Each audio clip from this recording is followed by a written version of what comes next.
Yes, sir. Live, sir.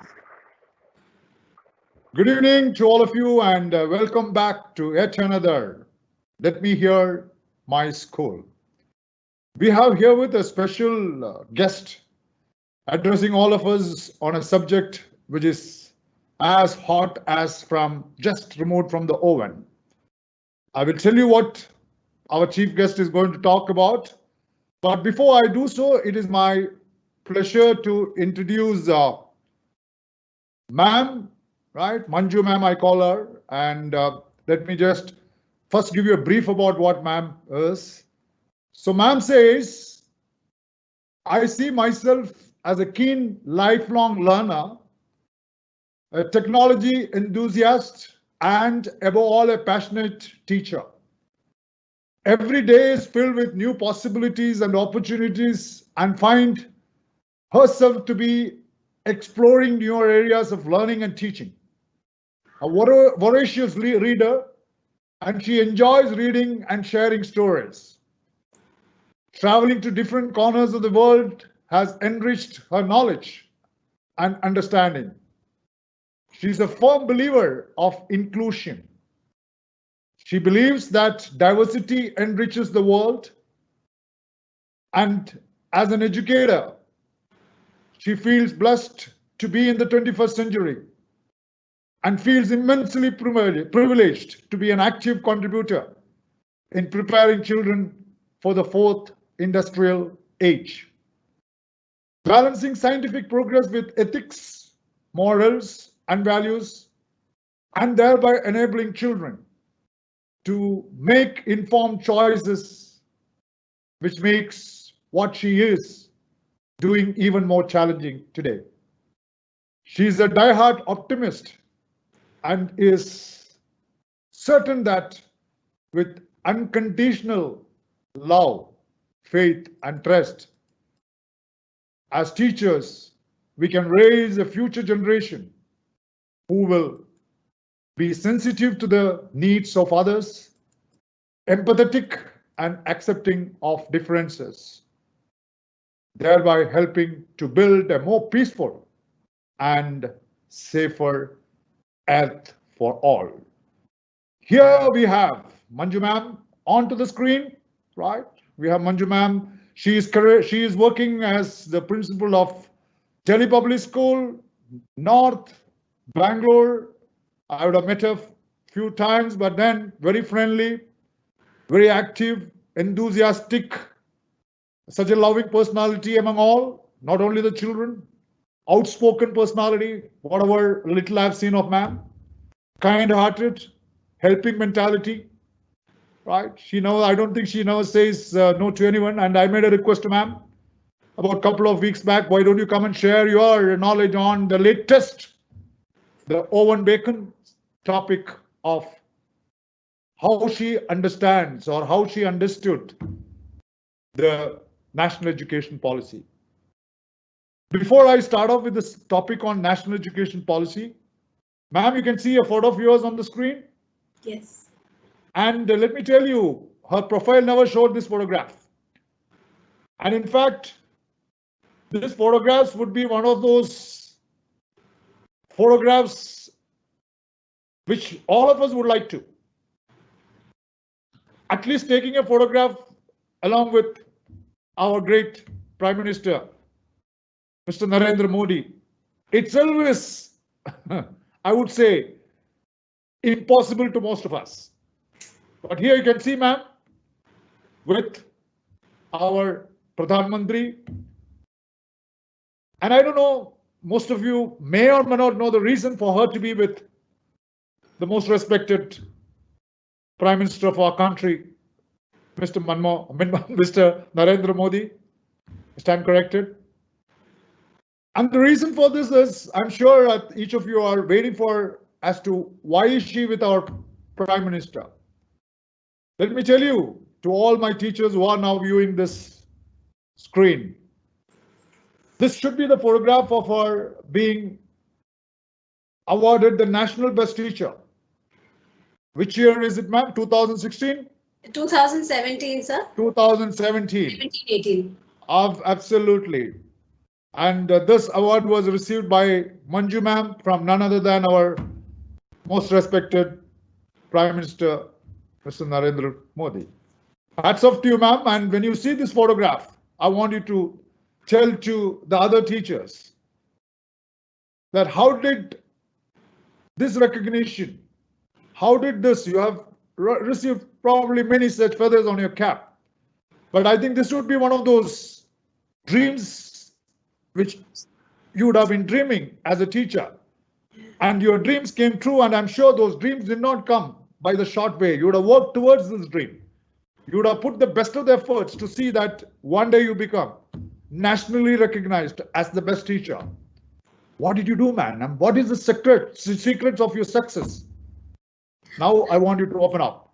And the moment you heard that you have been selected as the national best teacher, did you all wake up and say, oh, wow, what was your reaction? And what is your reaction when you went to receive that particular award from our Prime Minister? Over to you, ma'am, and welcome you back. Thank you, sir. This particular show of Let Me Hear My School.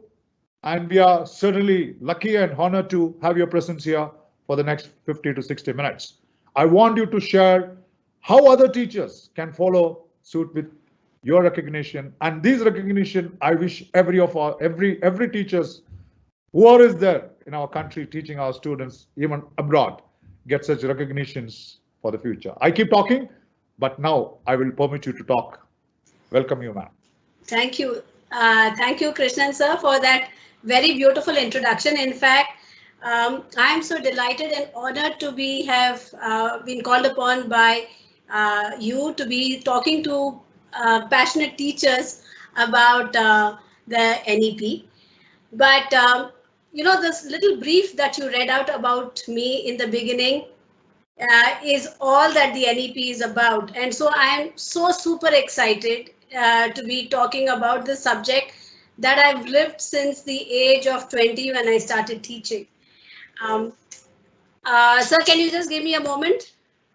Yeah.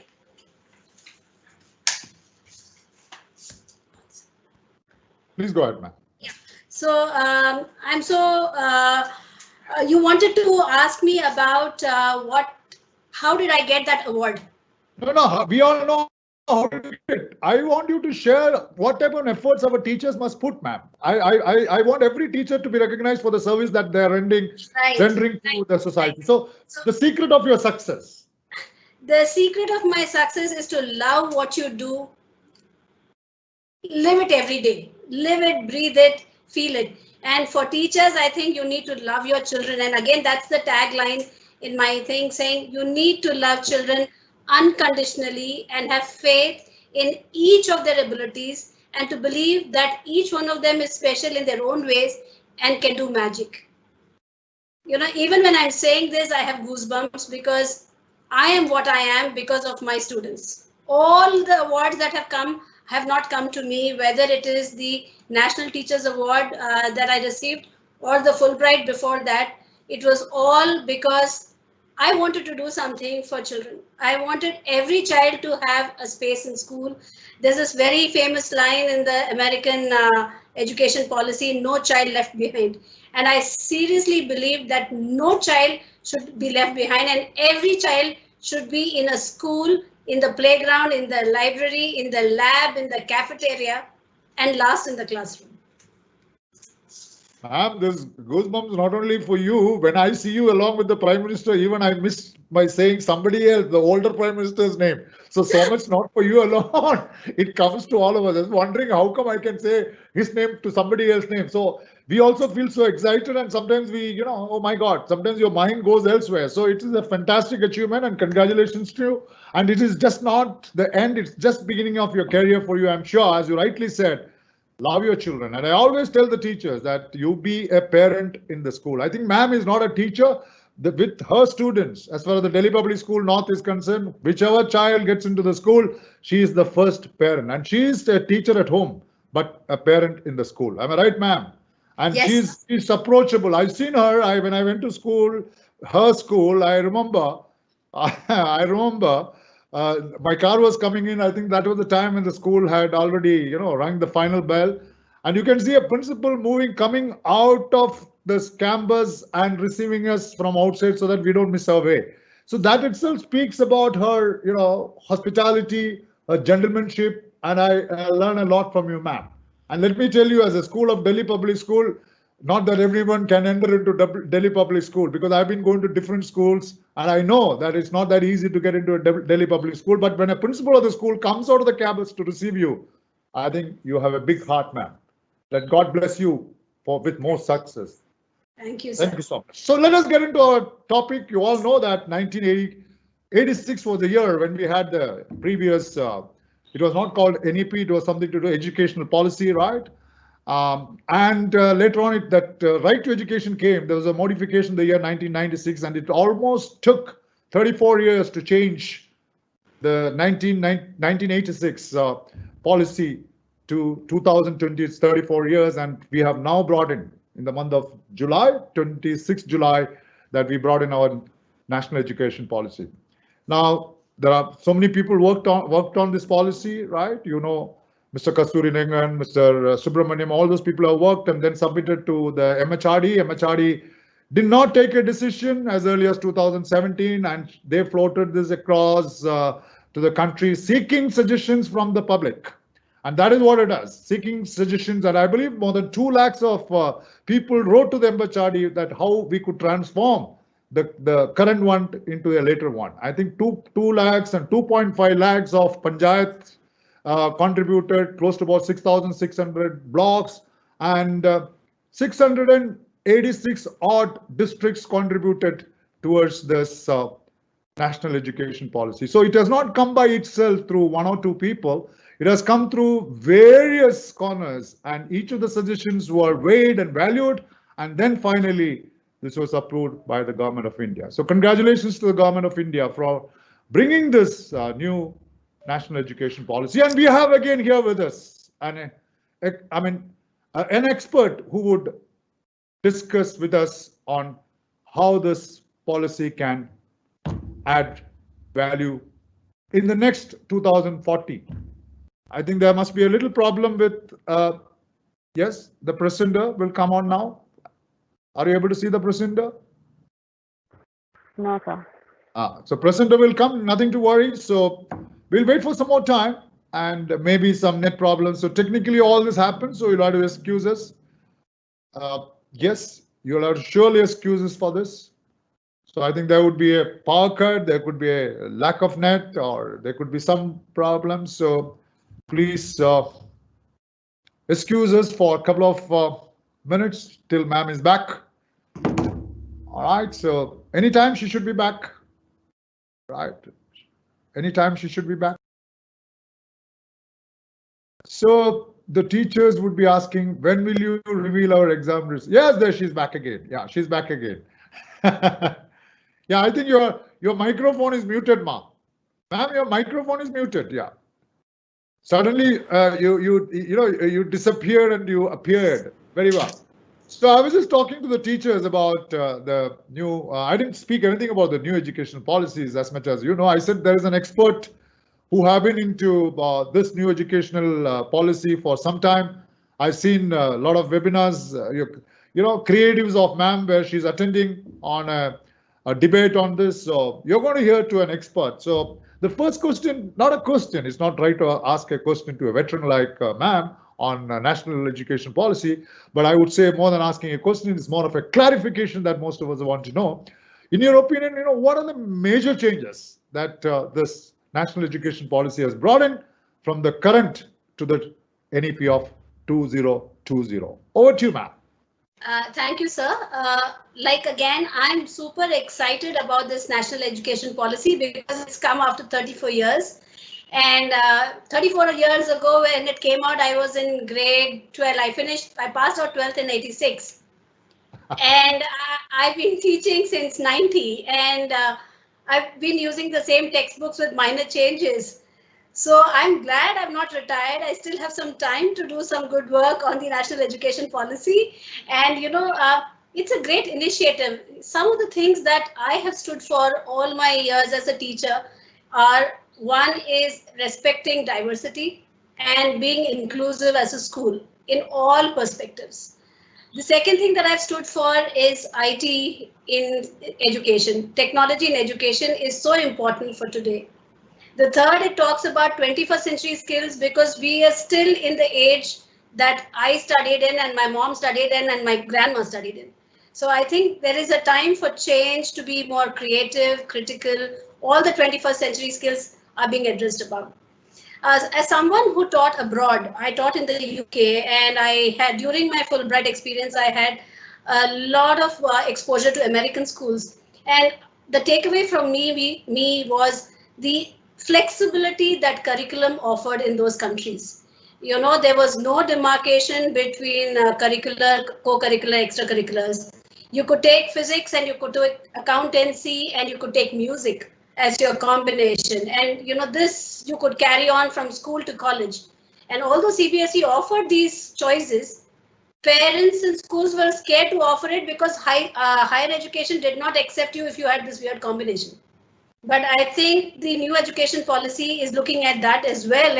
And so students can try to take up different subjects. So this flexibility that a child has to choose subjects of their choice is something that I've stood for, and I think that makes our education policy global.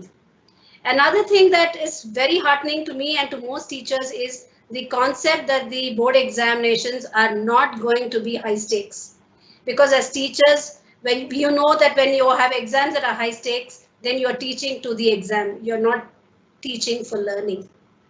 So that's a great move as well. Another great move that I think that has happened is the stress on achieving foundational literacy and numeracy, because even in good schools, we increasingly find that children are not reading, they are not up to grade level in math. So that is a very, very welcome move. At my school, at DPS Bangalore North, for very many years, we have, moved kindergarten and grade 1 and 2 together. That's how we function. So to see that what we are doing as a school and what we are doing as teachers with the heart is what experts in the field of education see. And so bringing that early childhood of 5 years together is something that makes me really, really happy. I could go on, but then I leave the questions to you. Ma'am, let me, okay, fine. You have explained very well what are the changes of the earlier one, 1986, and what is the current 2020. Well said. And next clarification would be on what are your real, maybe 3 or 4 takeaways, the main takeaways from the 2020 NEP, ma'am? 3 or 4. There are so many takeaways. I think it's about 484 pages of NEP. I mean, but you cannot keep on talking about all the 484. But your main takeaways for the schools, and it's for us, we run university, we have a different set of policies there. So for the school education, what are the 4 major, or even 3, or whatever you could, just for the viewers to understand the main takeaways as far as Manju ma'am is concerned? Over to you, ma'am. So I think for all teachers, I would suggest, and I think with CBSE asking for feedback from teachers, please read the 60-page document that has come in. There is also a beautiful presentation from MHRD that is available, which puts the salient features of this and also compares it, looks at the common features between school education and higher education. As teachers, we need to be aware of the progression of our children from kindergarten to grade 12. And for me, one of the biggest moves and one of the most salient features is including kindergarten into school education, bringing a child at the age of 3 into the framework of school and getting the child to stay there till he or she is 18. Because often these were the most neglected groups, and specifically in rural India where parents are not educated, those valuable years where maximum learning happens was left out. So I think this is a very good move, right? And now it will be up to the government and schools like us in the private sector who've already been running K through 12 schools to support one another. And therefore, for me, the second high point of this is standardization for private and public schools. We will now be measured on one platform, which means we will have similar resources. We can share resources, we can share teachers. When the learning community becomes a sharing community, magic can happen for every child. So I see this as a great opportunity that should, be embraced with both hands. And I think it needs schools that have done, whether it's Amrita, whether it's DPS, these chains of schools that have been progressive, for us to step out and reach out to the community and help. The third thing that, gladdens me, and I think in my perspective, it's a very important move. And I had a small part to play in it, because when the NEP was being drafted, every state was asked to give their opinions. And the Karnataka NEP team was headed by Shukla Bose from Parikrama schools. And she was very, kind to have me as one of the members. And I had given a suggestion that Indian Sign Language needs to be standardized. And because we have different sign languages all over the country. And I had also asked for the Indian Sign Language to be given in as a language, so that normal able-bodied children can also learn sign to welcome deaf children into their classrooms. I'm going to write that as a suggestion that I haven't seen. Yes, the standardization of sign language has happened. So yeah, these three things are for me, the highlights of the program. Ma'am, I know you are a student of Kendriya Vidyalaya, isn't it? Yeah. Absolutely. Yes.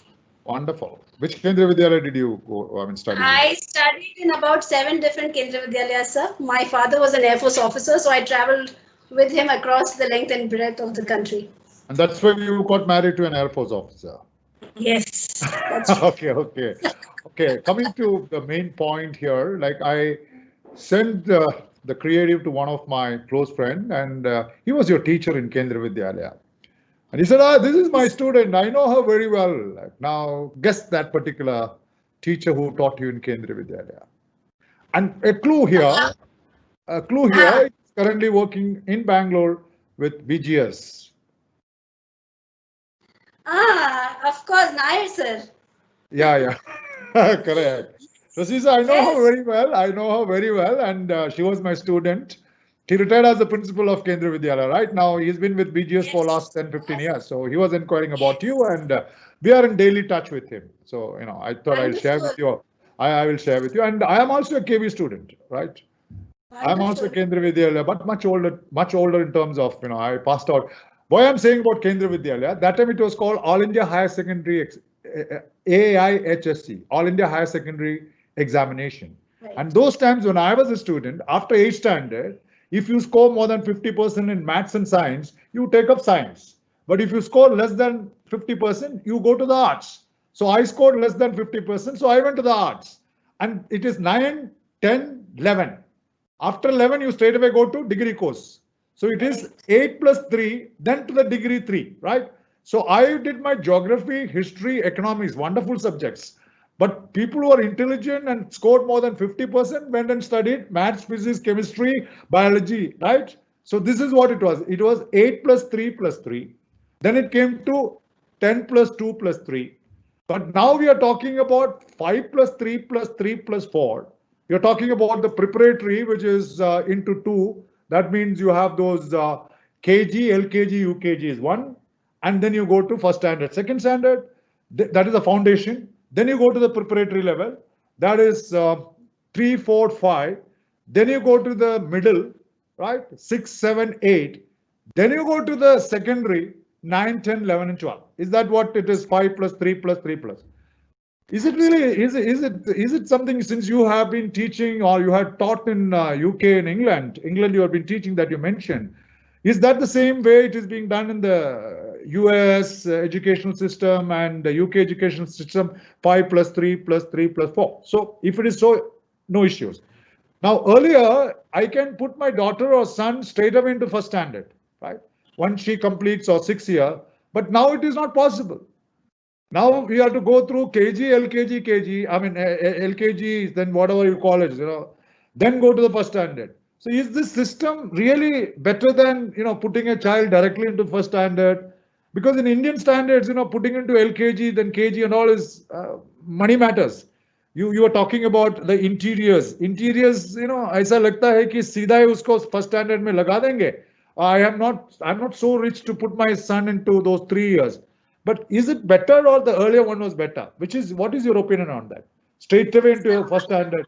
Yeah, I think increasingly as Indian women are going to work, whether it's rural or urban India, Absolutely. the mother is not available in the house.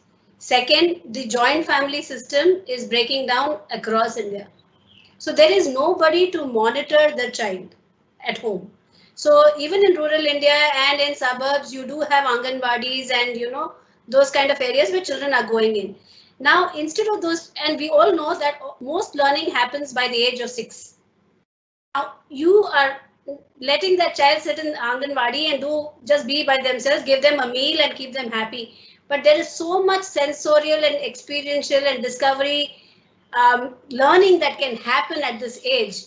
And if there was, trained personnel to impart that to children, just imagine what could happen.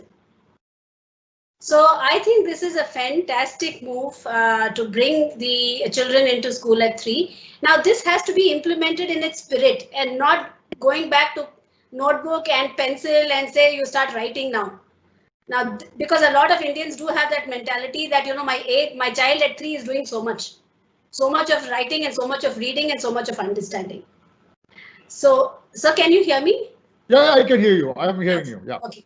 So I think this is a very good move, but what we will need is lots and lots of teacher training to get good content and relevant content into the classrooms or whichever play areas that they are going to call them. But I think it's a great move.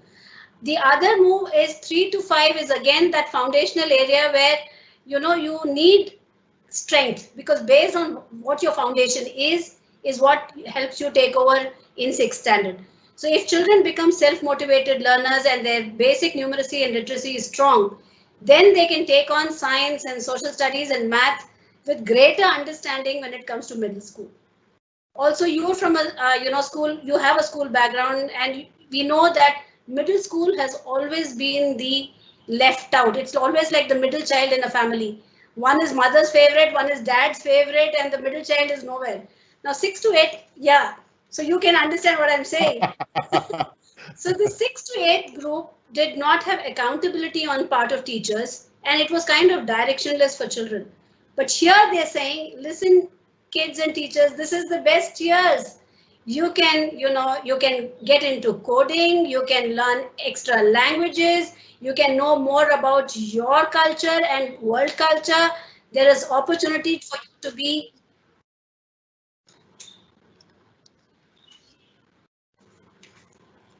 I can hear well now. It says you were put on hold, so I just. No. Okay. All right. So I think that middle 6 to 8 also has been given a thrust, and there's so much of exciting work that they can engage in now. Now 9 to 12 for me is phenomenal leap, because if we look at it in the spirit that it is meant to be, children can start choosing subject combinations in 9th. And I think CBSE is already looking at it for the 21-22 batch of 9th standard, that a child can take subject combinations, like I said before, of music, biology, and economics, and go ahead. Now this progression, if it happens through 9 to 12, and leads on to college education also, where they are talking about majors and minors, this is fantastic. The second thing is, this also talks about the gifted children, and you by 9th standard, you know where the gifts and talents are. As of now, our curriculum looks at children who are lagging behind. You want to get everybody to pass out with dignity. But in that race, the child who is a high achiever, she or he gets ignored. You leave it to the child to learn on their own.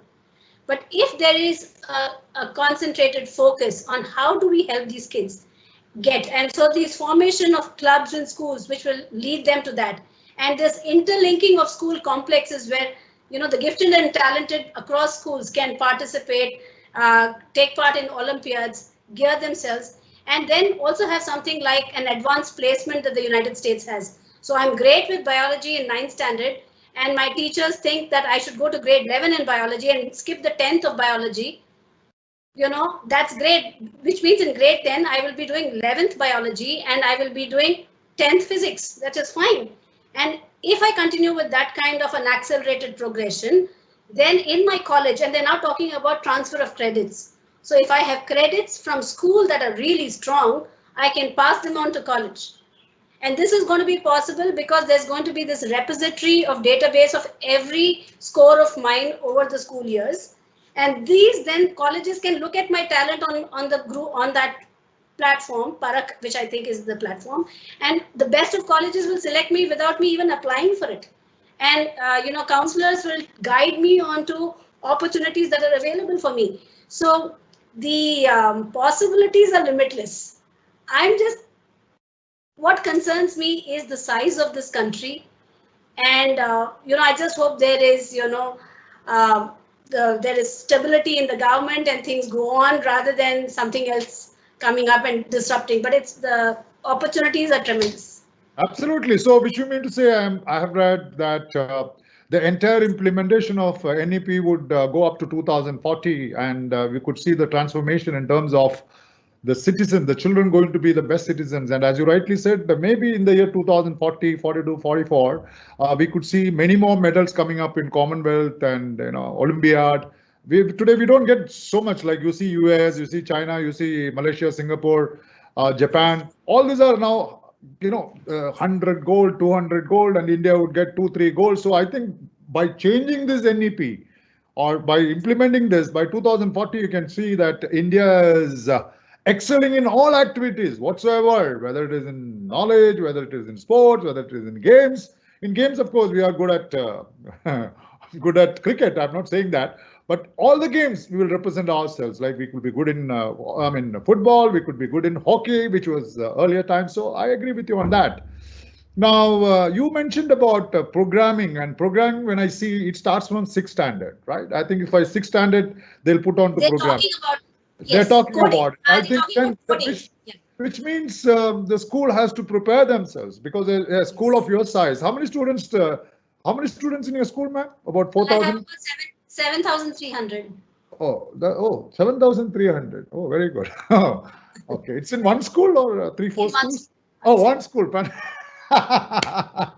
Fantastic. Oh, that's great news. 7,500. So your 6th standard would have about 500 students or so, right? I mean, yes, the 6th standard. So we need to have 500, 6, 7, 8, 9.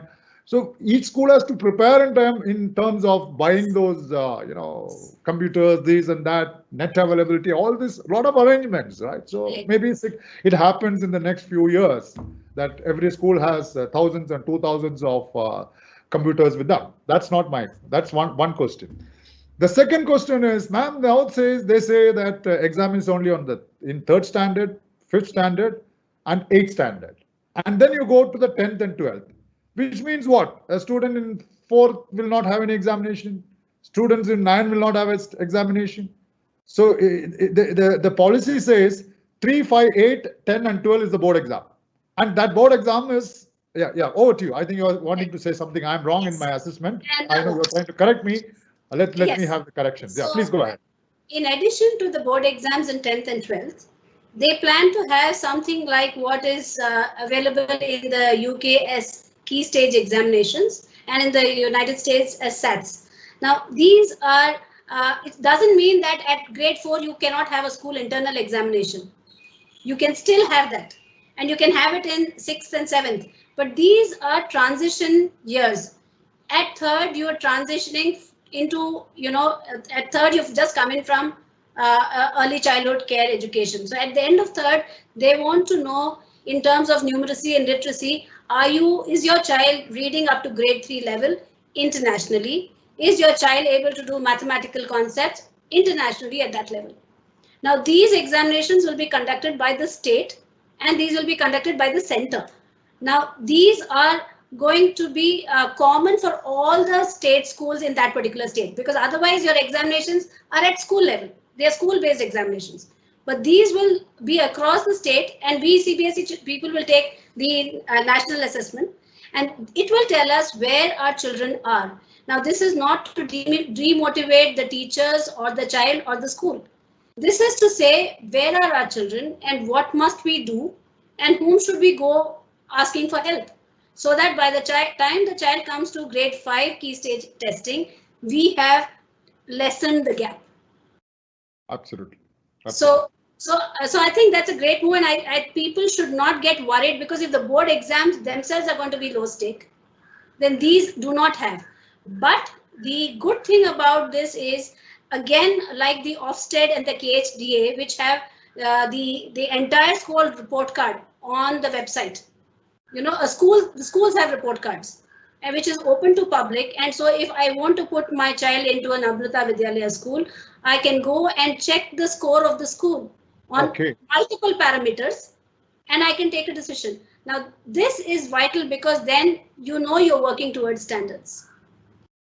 So this transparency is also something that I'm very happy that has come about.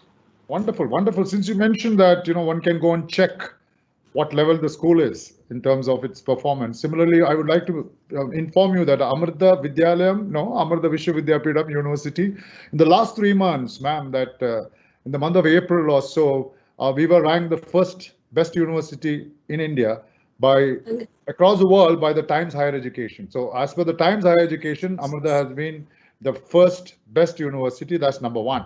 And we also have something to do with, in the month of May, MHRD releases the National Institutional Ranking Framework, that is, you know, NIRF. So NIRF is based on many parameters on how the university fares.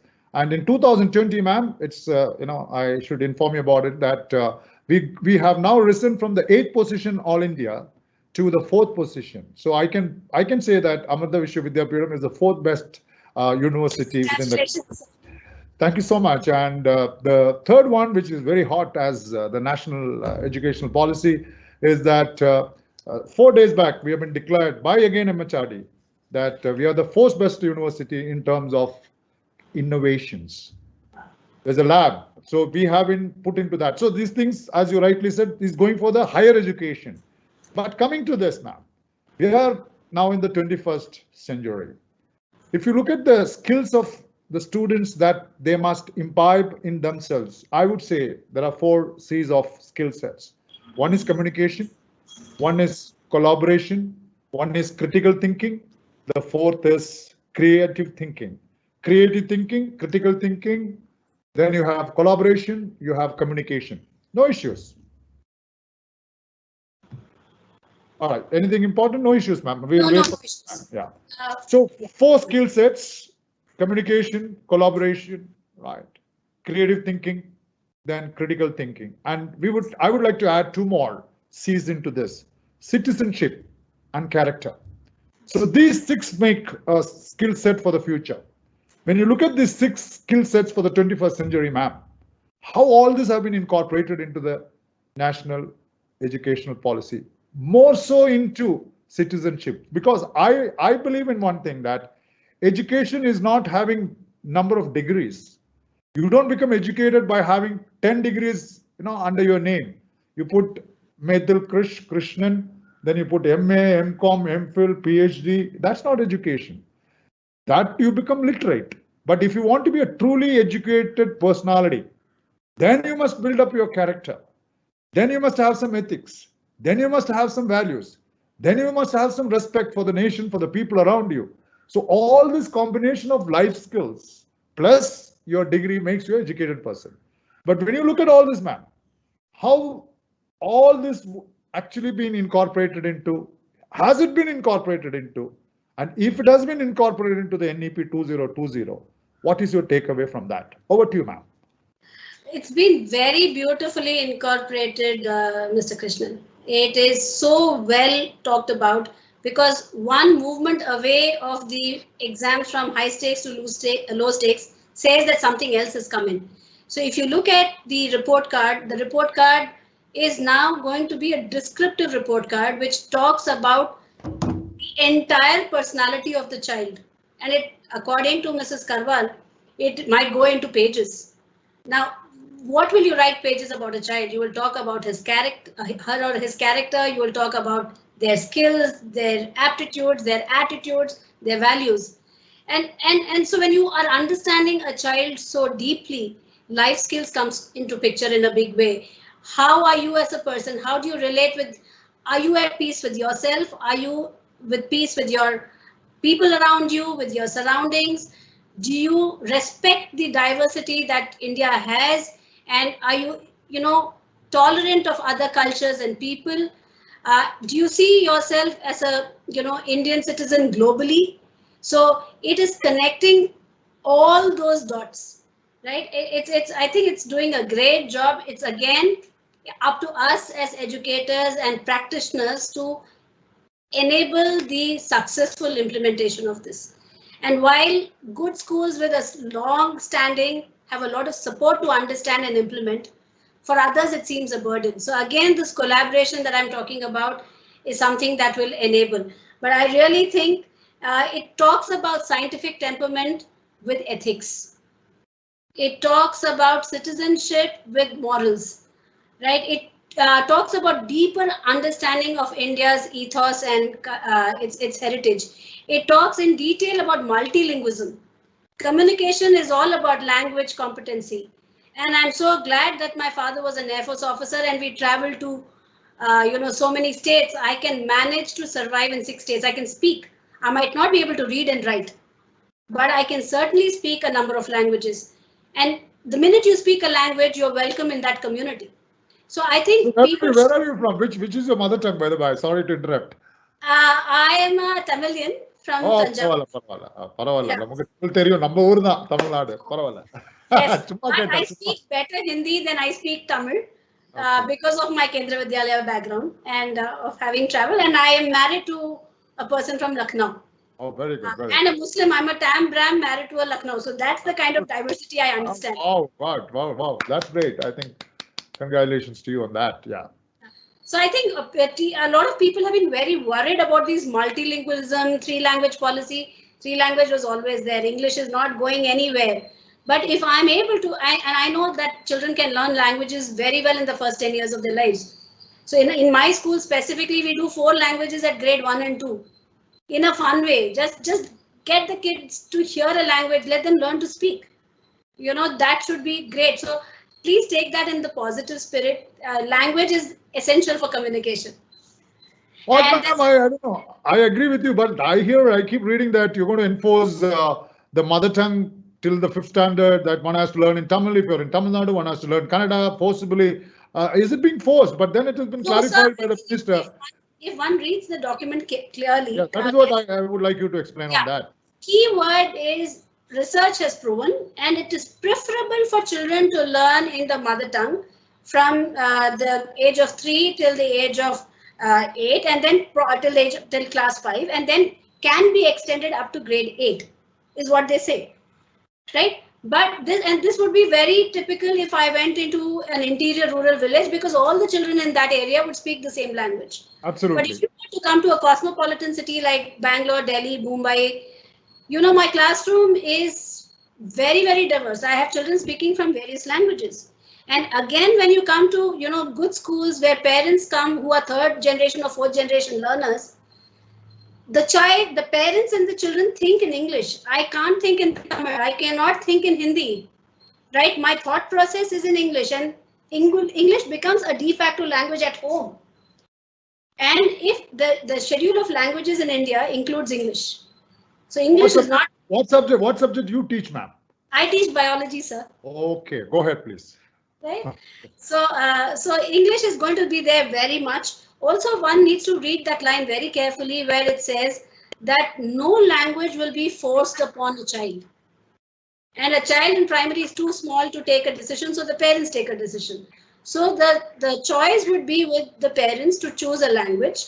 And the third is, if you further on, when it says that bilingual textbooks will be available from grade 6, the bilingual says one will be English, the other will be the state language. So English is not going anywhere. We don't have to worry ourselves to death.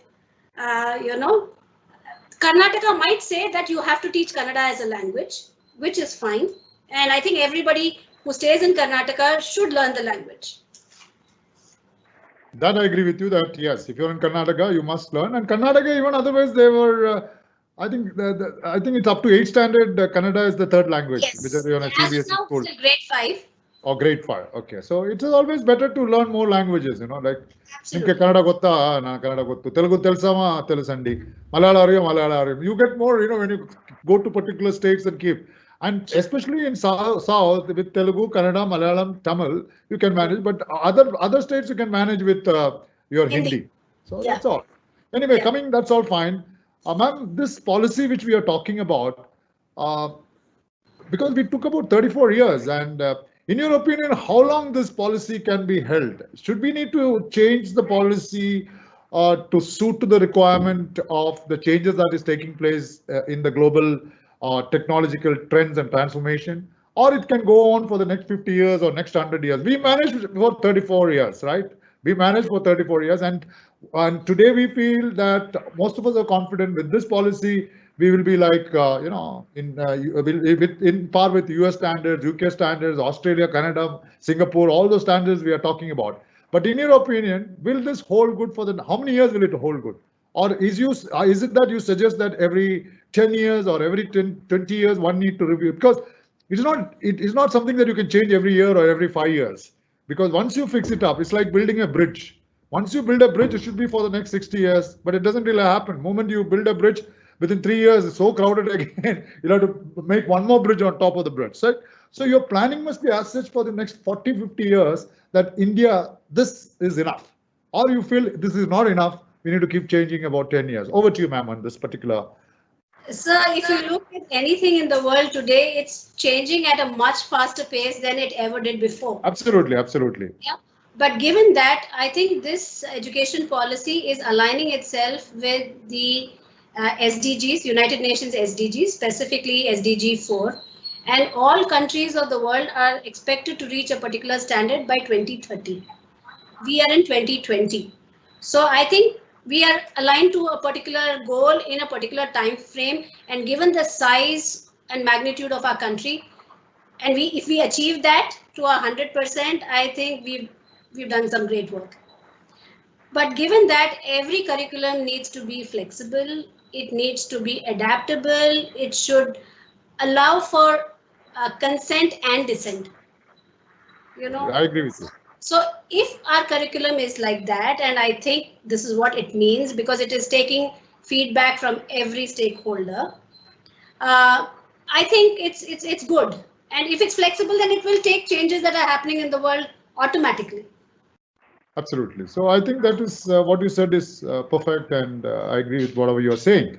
Now, ma'am, is there any change in the evaluation today? Poor children, quarterly examination, half-yearly examination, annual examination, and the teacher corrects, and give them some marks, and sometimes they get 100, they get first rank, then third rank.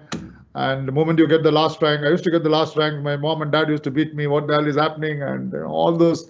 Still it is continuing. But has the pattern of evaluating your child's understanding of a particular subject, is there a change in the new education policy on evaluating? And no more progress report. I would say it is more of a performance report, the child's performance. Yeah. And I think, like, for example, if you look at the higher education, we are on to something called a credit system, right? If a student listens to the lecture for 1 hour, he gets 1 credit. If a student goes out and does for 2 hours of practicals, he gets 2 credit points. And it's like a bank account. You can keep on adding. So when you go to a particular interview, they'll ask, what is your total credit? He says, I got 125. Then they calculate how much. So, there is a system change in terms of, instead of CGPA, saying that you got 8 or you got 9.5, things have changed in the higher education. Now the degrees have come to 4 years. You can leave anytime. The first year you get a certificate, second year diploma, and then you can come back after 10 years. You need not start from first year. You can start from the year what you left and take a degree and go. So, things have changed in higher education, but the evaluation also has changed. But in the school level, what are the changes in evaluating from the examination point of view? How well? I am talking about the school level examination for all standards. Is there a change? If not, there should be a change. Over to you, ma'am. There is certainly a change in school evaluation also. They are talking about a child having a 360-degree assessment. That means a child will be able to self-evaluate after a certain age. Peer assessment will be given importance, and then teachers will measure all aspects, whether it's scholastic or whatever. So that, I think, is a great tool. Also, the curriculum itself is not going to be so large and vast that all of us break our heads. Any teacher in any grade you ask, and you ask, why aren't you doing fun stuff in your class? Because we have to complete the curriculum. 30 chapters have to be finished by the end of the year. Now, that is going to go. And what you're going to look at is core concepts. We also have the Cambridge International Curriculum on our campus, and we understand what core concepts does. You take core concepts that are required for a particular age group, go deep in, rather than, know superficially a lot about it. So you learn at grade 5 and you forget it when you come to grade 6. 2 months of summer vacation and you've lost everything. Finished. Yes. Now that is not going to happen. It happens to both of us also, right? We studied in Cambridge, we forget. Absolutely. Absolutely. So I think this moving to core concepts and strengthening core concepts and then allowing children to understand and apply their knowledge is something that's great. They, if they're looking at semester-based system at 10th standard, they will bring it down to other classes as well. So you only again go back. It's something similar to the CCE, where you will have 2 semesters. You will have 2 semesters. You will have both subjective and objective in your question paper. You will be assessed 360-degree. Even in grade 10, every subject will have 2 different levels, like you already have for math, basic and standard. So, all these things will enable children. In addition, bringing vocational topics to be at par with subjects. Absolutely. That itself is a trendsetter. Now, probably in my school, many children might not take a vocational course, given the background of the families, but there are enough number of private schools where children come from varying backgrounds, and learning high-level physics, chemistry, and math is not going to help them.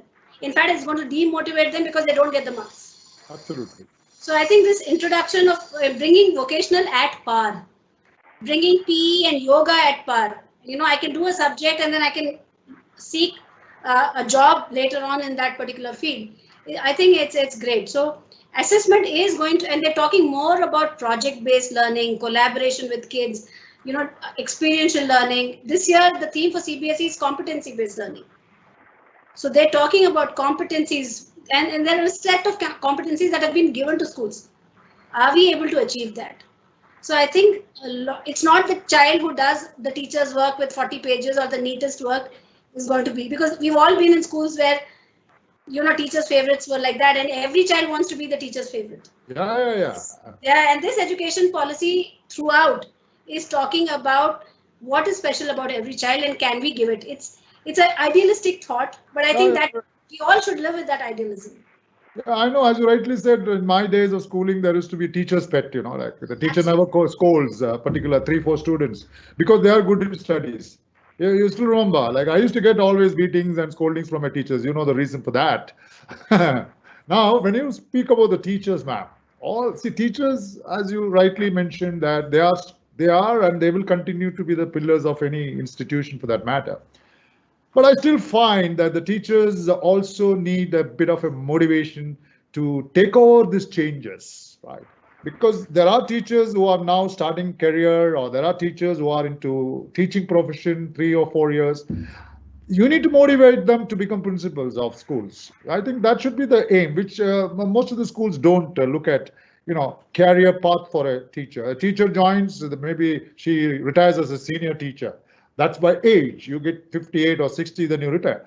But then there must be some way to motivate them and ask them to take higher positions and responsibilities. So that would make a challenge, would give them a challenge to perform better in teaching. That's number 1. Now, number 2, ma'am, is how good are they in accepting these changes? I don't know. I mean, I'm not good enough or not competent to talk about the teachers.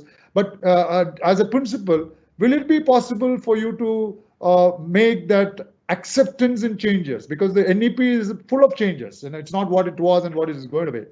How are you going to motivate your teachers when you have 7,500 teachers? You must have, 7,500 students. You must certainly have 500 to 600 teachers working with you. Am I right? What's your count of teachers, ma'am? 400. 400, little less. You're managing with less number of teachers. Good. So that's what you're a competent leader too. All right. So how do you motivate them? How do you motivate them to accept these changes, ma'am? Because, there are teachers who are, and your words will add sort of a flavor and value for teachers to change. Because unless they change, if they don't change, they have to change the profession, right? Yeah. They have to have a change now. What is your advice to the teachers? How do they change and accept these changes? Over to you, ma'am. So I will start with the second question and then go to the first question. Absolutely, the way you want. Please go ahead. I think the first people who should understand the NEP and should be excited about it is the school principal and the school leadership team. Because everything matters. If you believe in something, you can pass it on with conviction. But if you yourself think it as an obstruction or as change, then you'll be, and you are resistant to change by nature, because generally leadership has been from the old school. There aren't too many leaders who are younger, right? So that comes with seniority and age. So if leadership is flexible, if leadership is adaptable, and they are convinced that this is what I need to do for my kids and for my country, this will happen. Because a motivated principal who knows the NEP thoroughly, understands its merits and demerits, will, change pedagogical styles, teacher training, in-service programs, everything will happen. There will be a burst. But given said and done that, I have great faith in teachers. When COVID happened on 21st of March, not a single teacher, the most resistant to technology, adapted to it and went full on. No class has suffered. I always say, ma'am, I always say that the teachers, they learned so quickly, and they did not permit for, the teaching learning process to break. I think fantastic. I think we all need to compliment our teachers for those emergency actions. Exactly. If they can take that, and do it, without a day's gap, then the NEP is in very safe hands. Our meeting of SDGs is in very safe hands. But I have a word for teachers, and that is, when someone asks you, what do you do? I have heard most people say, I'm just a teacher. I am a teacher, and I make the world. Take pride in what you do. And that pride is not equal to the money that you earn. I have friends, classmates of mine from my KVs who are doctors, engineers, scientists, and they so envy me and say that you're so happy doing what you're doing.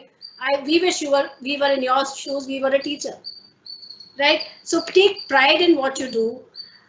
Be lifelong learners. Enjoy your teaching, have fun, bring humor into your classes. Life is not so dreary. You teach the most amazing bunch of people, young people. I think even higher education has people who have, formed their thoughts and their ideas and are defiant and rebellious. You have the most moldable people in your hands. So enjoy it. Absolutely. As you rightly said, I'm just a teacher. That's a close by school, I'm just a teacher working the close by school, that's because, ma'am, today, the teaching profession, I'm not, please excuse me. And most of the teachers are now, it's not by choice. They become teachers by chance. Accidental teachers, I call them. But I've seen many accidental teachers performing and becoming extraordinary teachers. Let me tell you that. They come into the profession by accidents, but even accidental teachers can improve and then be excellent teachers and can receive the National Best Teacher Award, like ma'am, who could do that. Ma'am, I want to ask you before you leave a question. If you are the educational minister and you are asked to prepare a national education policy, what would you add more than what has been so far done with NEP 2.0? Nobody's going to catch you. Even if our Prime Minister hears the improvement part of it, he's going to welcome you, because the government is not, it is not a criticism, but you're going to add on, because, you have a lot of value addition. So if you're made, there is already 2020, and you are asked to finalize it as a Minister of Education in the cabinet, right? Madam is now thinking about sitting in the Parliament House. It's so let it happen. Why not? Why not? We want people with, we want people like you to be, heading that. What are the improvements that you could add on onto those NEP 2020? Sir, If anything has been left. thank you for setting my bars high for myself.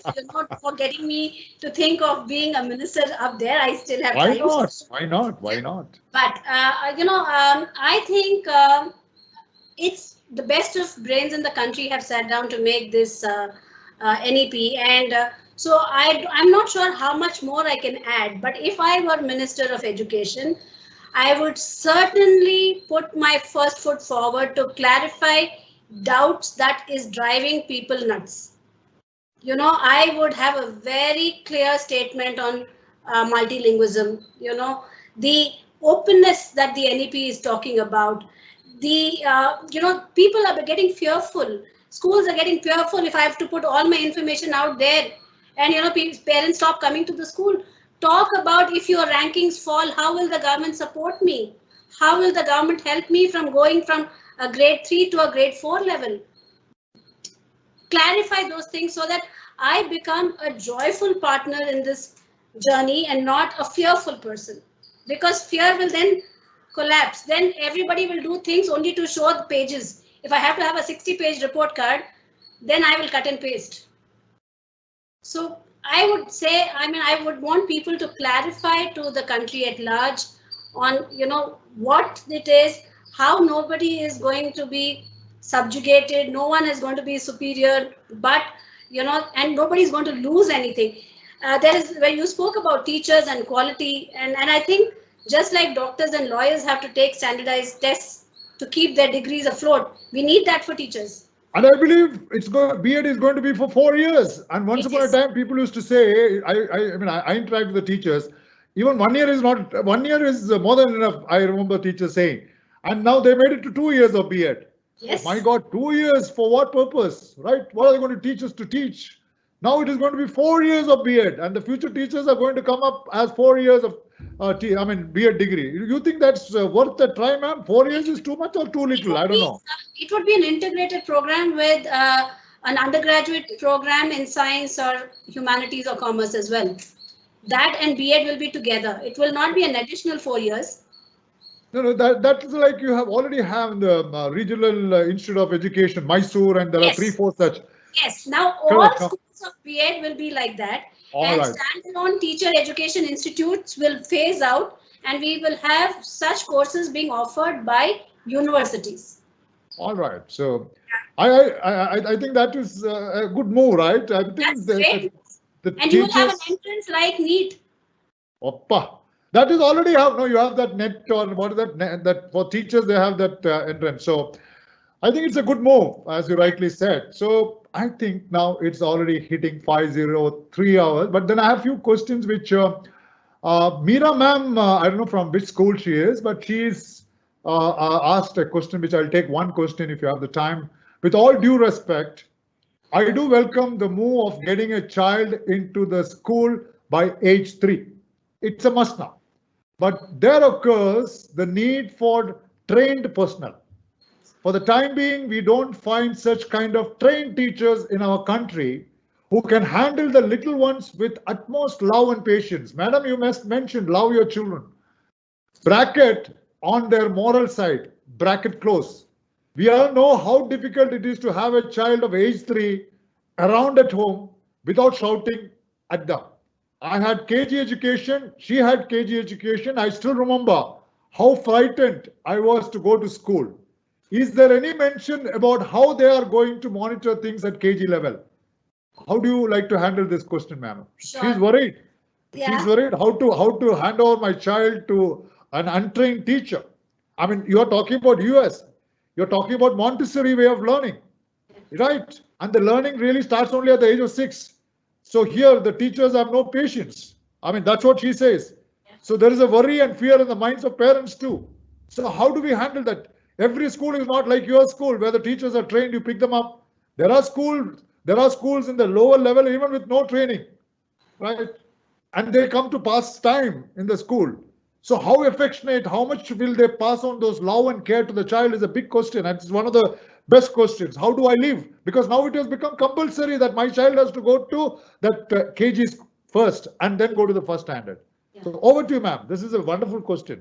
Yeah, Meena ma'am, thank you for that question. I can't see you on the screen, but I absolutely empathize with you because I dreaded kindergarten as well because I got beaten up there and locked in a bathroom. And I hate school. I was so scared of getting into first standard. But, you know, so times have changed since then. Corporal punishment is a no-no. Language that is not appropriate is not used with children. And this should become a culture. See, the government can make policies and rules. But unless it, you know, we live it and it becomes a culture, it doesn't happen. There is nothing about DPS Bangalore North that others cannot do. It is, you know, and especially as most of the people in the teaching profession and school education are teachers, we are nurturers by nature. So I think if there is a school culture that says that, you know, the child, everything is because of this child, I think things will change. But given that your question is very valid, you know, we need trained people and we need trained people from when children come in at 3 to 12. If this program is going to be implemented, there has to be large scale recruitment, which means large scale training of teachers, right? And so it's going to take a long while. But in the meantime, like I said earlier, those who have the resources, who are already doing this kind of a work, can supplement. I just want to bring into the picture, the Karnataka government has the KPS set of schools, that is K through 12. And when they were doing this program and they were conceptualizing how to bring in state schools into a K through 12 spectrum, I was asked to speak as a principal from a private school who's been working with K through 12 schools. I think that is the kind of partnership. Let's build on one another's strengths.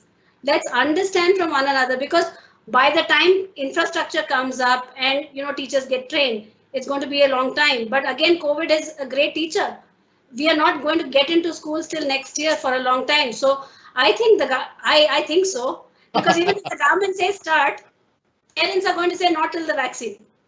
So right? it's going to be a 0 year now, ma'am. I don't know. I don't know, but the government might say the government is conducting CET, NEET, and everything. But if the parents are not willing to send their children to regular school, that's going to be a question mark. So I think this is a great time for teacher training to happen. So if the government is doing, and I heard someone say yesterday that on the Diksha app, 20 lakh teachers have trained themselves on multiple programs. You don't have to go anywhere. You don't have to pay for anything. You know, you have the best resource persons from the country giving in your experiences. Also, there are good practices that some states are doing in early childhood education. States, not private schools, not schools that are endowed. I think, you know, those practices can be reflected. But I do agree, and I think here we need to get parents in. We should allow schools to be spaces where mothers can come and facilitate learning. They might not be subject experts, but they can help manage a group of children. You know, so that we need schools, if they are closed with a compound wall and a gate that is locked, learning will end. Yeah, the school with locked gates and the principal is outside receiving the guest, which I just won't forget. Pardon, it is. I just can't forget that moment. And my friend Imran was saying, she's the principal. I said, what are you saying? She's outside the campus. Yes, sir, I know her. She's the principal. You know, both of us received National Best Teachers Award, both of you. So anyway, I mean, you did make a difference to all the principals, and I'm sure that you are more of an asset to your school. And thank you, ma'am. Your knowledge on, oh wow, NEP 2020 is beyond anyone's imagination. I'm sure for want of time, we are not able to proceed further on our discussions. And thank you so very much. You know, thank you is a small little word which I have to express on behalf of Amrita Vishwavidyapeetham. And wonderful sharing of your knowledge and exposure into NEP 2020. So as you rightly said, and let's pray that the COVID-19 gets off as early as possible. And then, ma'am, nothing like going to school. Absolutely. Right? Even at the age of, I used to visit a lot of schools, you know, in the last associated with Amrita Vishwavidyapeetham. And for the last 5 months now, I was not able to visit a school, and I really miss a school even at the age of 62. And my wife used to say that's because when you are supposed to go to school, you didn't go to school. Now, now at the age of 62, you want to go to school, right? I said yes. So that is my interest, going to school. So imagine those children who are still, and the teachers who are waiting at home to go to school back, because you can't replace, right? You may have blended learning and all those things, but still, a classroom is still the real classroom. So thank you once again, ma'am. If you have a last word to say to our teachers, one last advice to the teachers before you leave, it'll be very nice. I don't have a word for the teachers, but I'd like to share something that my children tell me every year when they pass out of school. And because ours is a K through 12 school, they come in at 3 and they leave at 12, a large majority of them. And they always tell me that school is not second home, school is home. Because in these 15 years of our schooling, our parents have shifted 3 or 4 houses, right? But school remained the same. The guard remained the same, the gate remained the same, new buildings came up, but the teacher who was in kindergarten is still around, and she calls me out by name. And so school is not second home, it is home. And they always tell our management that please open a college on campus, don't let us go. Absolutely. So that is the impact schools can have on children. Absolutely. In your case, you changed 7 schools, Kendra Vidyalaya is what you mentioned. And right? I'm happy for that, because. But still it is KV. Yeah. Still same uniform, maybe a different school, but still, well, we have an alumni, we have yearly meetings in our school.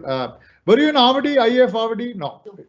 Okay, you didn't study in Tamil Nadu KVs? No. You haven't studied in Tamil Nadu KVs. So thank you so much, ma'am. That is right. I mean, you begin in a school, you live in a school, and you may change houses, but not the school. And, the life in a school is, nobody can, even at the age of 80, you still remember the schools.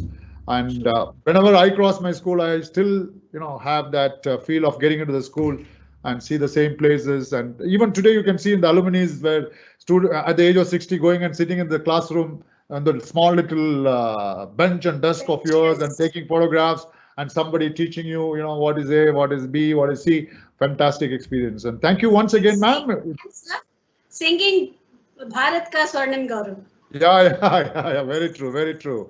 So fantastic, ma'am. Let's all pray for your happiness and good health. And as I mentioned in the beginning, let you get more laurels and recognitions in the future years to come. So wishing you all the very best in the future. And hopefully when things get eased off, let me make a visit to Bangalore and meet you and your teachers in person. So thanks once again from Amrita Vishwavidyapitham, and thanks a lot for the viewers for. Meena wanted to know, this will be implemented from 2022, right, ma'am? She says, will it be implemented from next year? No, it will be implemented from 2022. This is what my understanding, and ma'am also notes the head saying that it's going to be implemented from 2022. So thank you once again. I salute. Yeah, please, ma'am. So I just wanted to say 21-22 will be for Kendra Vidyalayas and JNVs, because they're already on that process, and 22 it'll be rolled out for everybody else. No, repeat that. 20. Many of these things that they are planning to implement will start off with the KVs and the JNVs in 21-22. Okay, Jawahar Navodaya Vidyalayams and because they always have been experimental schools for CBSE. Absolutely. So thank you for all these informations, and the clock is already clicked, almost getting close to 5:15. And ma'am, see you again soon. Thank you. And I'm Medul Krish, signing off from Amrita Vishwavidyapitham, Coimbatore. So till we meet again, Jai Hind.